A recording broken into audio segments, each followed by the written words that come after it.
لە بەرامبەرەو ڕەوشە ناهەموارەی کە لە هەرێمی کوردستان بەهۆی شەڕ و ئاڵۆزیەکانی ئەم دوایەدا دروست بوو و بە تایبەتیش لەو ناوچانەی کە دەکەونە سنووری مادەی 140ەوە چاودێرانی سیاسی لە گەرمیان یەکڕێزی نێوان لایەنەکان بۆ تێپەڕاندنی قەیرانەکان بۆ ئەمڕۆی هەرێمی کوردستان بە باشترین بژاردە دەزانن. بۆیە داواکارن لەلایەنە سیاسیەکانی باشووری کوردستان بگەڕێنەوە بۆ سەر مێزی گفتوگۆ. پێم وایە ئێسێشە نەچووە بچێ ڕاستە دەستکەوتی زۆر گرنگمان لە دەستدا، بەڵام ئێسێش ئەتوانین بەو تەبایە ڕاستەقینە بەو یەک ڕیزیە کە بە مەرامێکی هەمەلایەنەوە بە مەرامێکی دروستەوە ئەتوانین کۆی کۆمەڵانی خەڵک، کۆی کۆمەلگاکەمان، کۆی پارتەکانی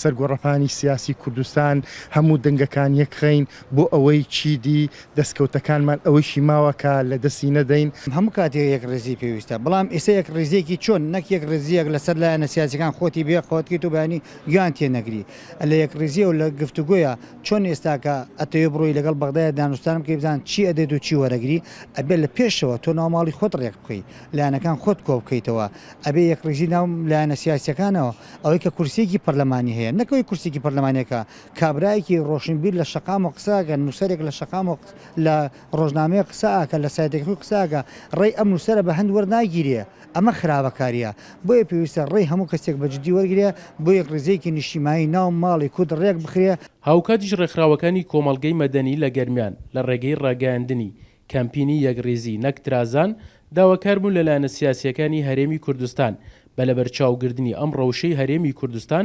کۆدەنگ بن بۆ ئەوەی بتوانرێت ئەوەی کەماوە پارێزگاری لێ بکرێت. ئێستا کات یەکڕیزیە نەکترازان، هەر ترازانێک کورد و ئەزمونونەکەی دەباتەوە دەکاتە تۆزی بەربا و دەبێت 100 ساڵی دیکە چاوەڕێ بین بۆ ئەزمونێکی دیکەی دەسەڵات و ئیدارەدانی کوردی.